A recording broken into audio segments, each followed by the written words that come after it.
Ingwer présente les innovations dans AXIS-VM X7. Dans la bibliothèque des sections transversales, la nouvelle structure de la base de données des sections avec tableaux séparés pour chaque série de sections.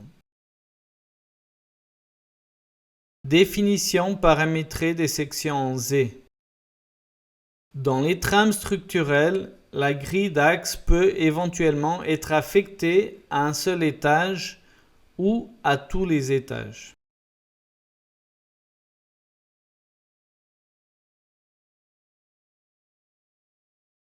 Export IFC de zones paramétrées, comme par exemple dalles composites nervurées, dalles composites tôle, etc. Identification des différences lors de l'import de fichiers IFC. Import IFC avec ajustement automatique du modèle. Prise en charge de Revit 2023. Extension de l'interface Rhino Grasshopper et Dynamo. Définition d'éléments supplémentaires, par exemple charge sismique. Optimisation des sections pour l'acier et le bois.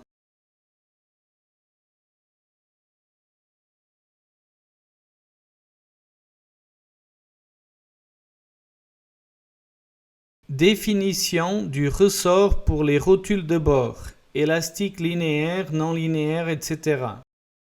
L'excentricité des zones peut éventuellement être prise en compte dans les calculs ou utilisée exclusivement comme effet visuel, similaire aux éléments excentriques.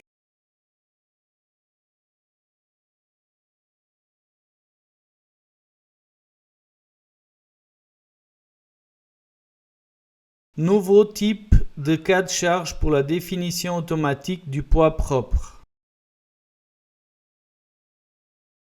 Fusionner les cas de charge.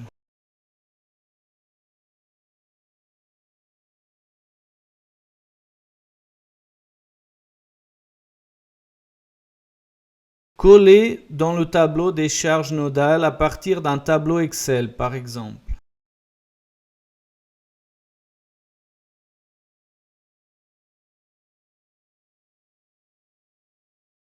Prise en compte des pare-neige lors de la détermination des charges de neige. Détermination des charges sismiques selon l'annexe allemand révisée selon l'Eurocode 8. Calcul de flambement facultatif limité aux composants sélectionnés comme piliers et certaines combinaisons de charges comme nous pouvons voir dans les modes de flambement calculés.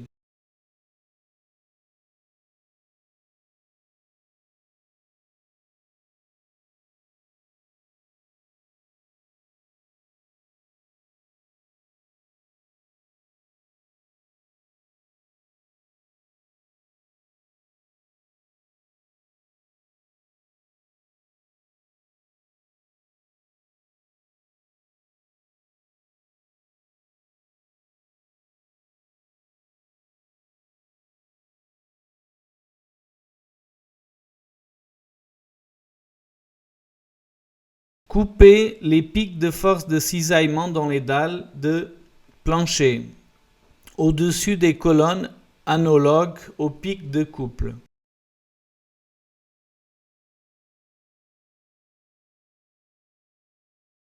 Pour que cela fonctionne, il faut ajuster le maillage aux têtes de colonne.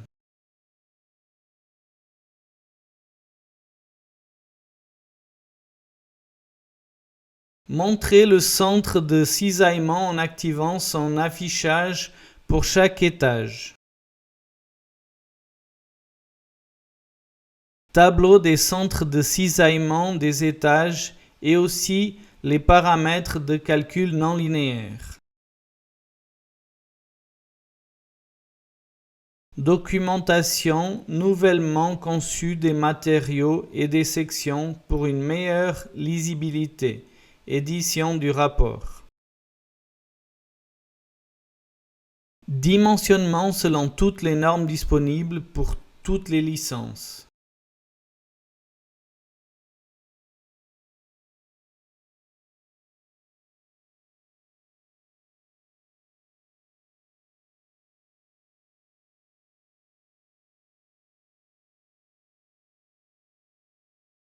Détermination facultative de l'armature minimale selon SIA 262 pour les surfaces en béton armé. Analyse de poinçonnement des poteaux aux extrémités des murs et sous les poutres.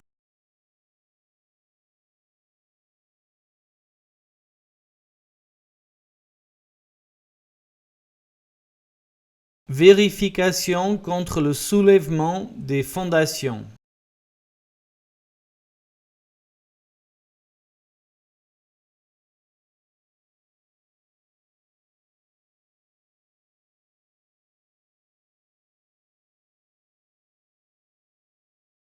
Sélection automatique manuelle de la courbe de contrainte de flambement séparée par la direction pour le flambement latéral torsionnel.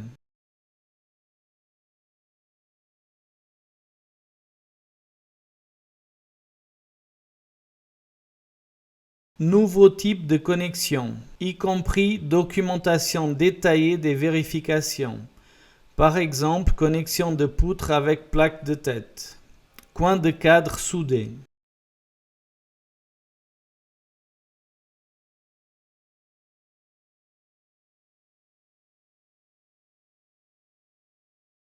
Béton. Vérification au feu des colonnes et des poutres.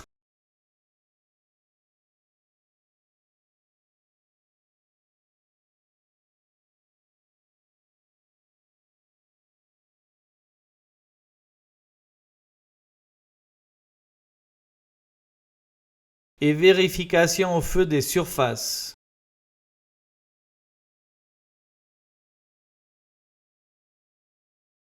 Détermination automatique de la distribution de température. Prise en compte facultative de l'exposition au feu en tant que changement de température.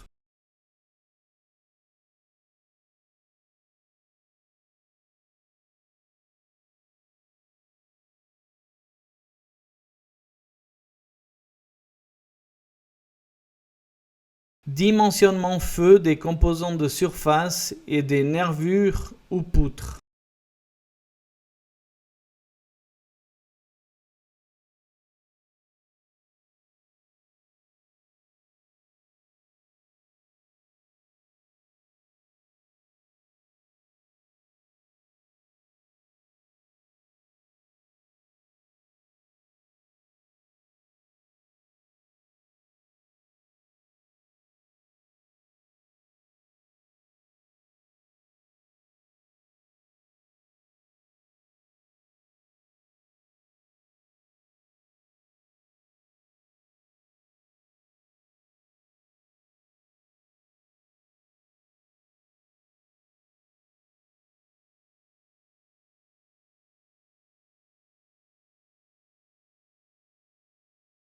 Modélisation 3D du sous-sol avec des éléments de volume. D'abord, il faut créer votre zone de sol et définir des forages selon des profils de sol définis.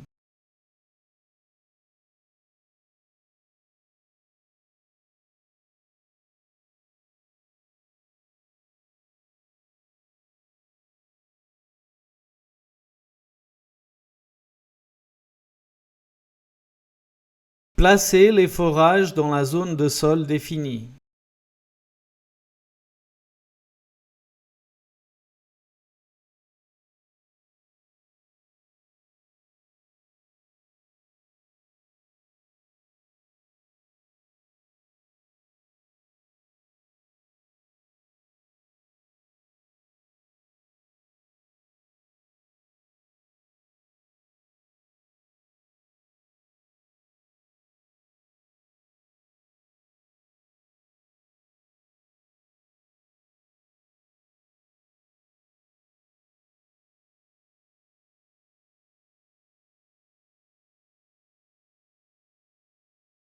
Détermination automatique du tracé de la couche sur la base des profils de forage définis.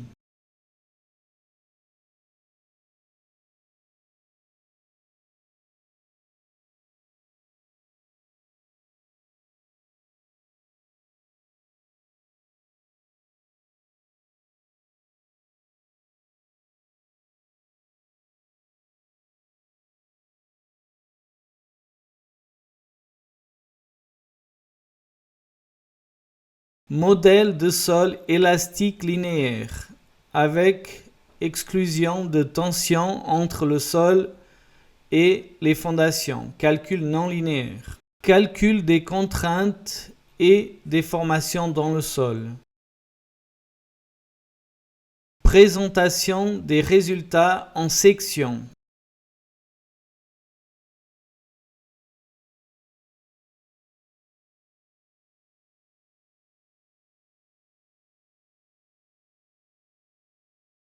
Merci beaucoup pour votre attention.